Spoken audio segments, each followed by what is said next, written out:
예, 위드 코로나 시행 한 달째지만 확산자 지속되고 있습니다. 그리고 정부가 일상회복 2단계 전환 유보하면서 4주간 특별 방역 대책을 시행하기로 했죠. 게다가 이 새로운 변이 오미크론까지 나오면서 우려가 큰 상황입니다. 얼마나 위험한 변이인지 현 상황 짚어보겠습니다.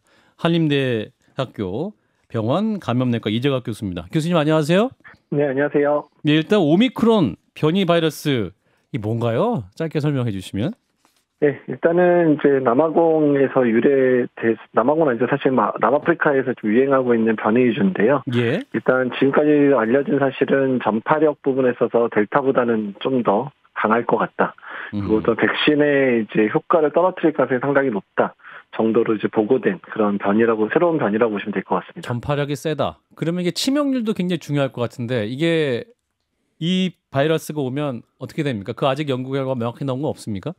예, 일단 지금은 남아프리카에 있는 국가들 일부에서 유행을 하고 있기 때문에 예. 대규모의 발생 데이터가 아주 축적이 되지는 않았습니다. 그래서 연령별 사망률이나 연령별 중증화율 이런 자료가 나오지 않아서 이게 중증도가 올라갈지 또 사망률이 올라갈지에 대한 데이터는 좀 한동안 그런 다른 국가들 유행 상황을 봐야지 확인이 될 것 같습니다. 예, 전염력이 델타 변이에 비해서 6배다, 8배다 이런 얘기도 있거든요. 그런데 이 전파력하고 그다음 또 하나가 이제 치명률 아닙니까? 위험함. 이걸 지금 어떻게 평가하고 계십니까?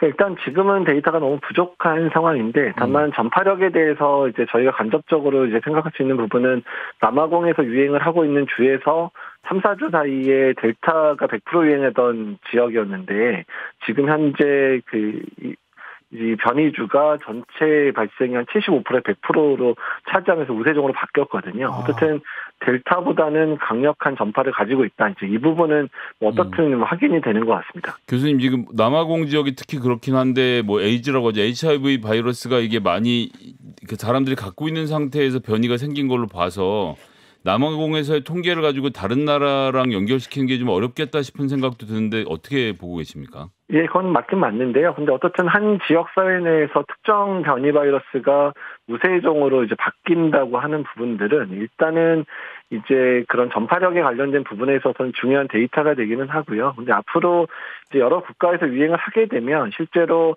델타 변이 유행 지역에서 이 변이가 계속해서 확장이 된다라고 하면 일단 델타 변이보다는 어떤 면에서 전파력 부분이든 백신 효과를 떨어뜨리는 부분이든 간에 어떻든 전파력의 수준 정도는 결정이 될 것 같습니다. 얼마 정도 더 연구를 하면 대강의 위협도를 파악할 수 있게 될까요? 일단은 이제 전파력과 관련된 부분은 이제 여러 개 국가에서의 유행 상황을 봐야 되니까 이제 한 2, 3개월 이상은 지나야 확인이 되겠지만 그러니까 백신 효과를 떨어뜨린지 여부는 이제 1, 2주 정도면 세포 단계 실험실에서의 그런 백신 효과 감소에 대한 연구는 결과가 바로 나올 거고요. 또한 이제 정확한 정말 지역 사회 내에서의 백신 효과를 얼마나 떨어뜨리는지 대해서도 지역 사회 내 유행이 확인이 돼야 돌파 감염의 사례라든지 이런 게 확인이 돼야 이제 백신 효과를 얼마나 떨어지는지는 또 제대로 평가가 될 것 같습니다.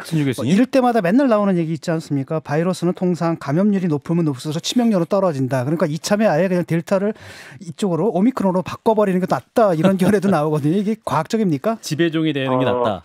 예, 근데 이제 사실 그런 부분들은 거시적인 아주 큰 그림에서는 이제 역사적으로 50년, 100년이 지나는 상황에서 이제 어느 정도 이제 병독성이 낮아야 전파는 잘 된다 이런 게 되지 개별 변이에 대해서는 그런 부분이 매번 지켜지는 건 아니거든요. 예. 이미 아시겠지만 델타 변이는 전파력도 빠르지만 이제 기존의 바이러스에 비해서 이제 위중증화도 높고 사망률도 높다라고 알려져 있잖아요.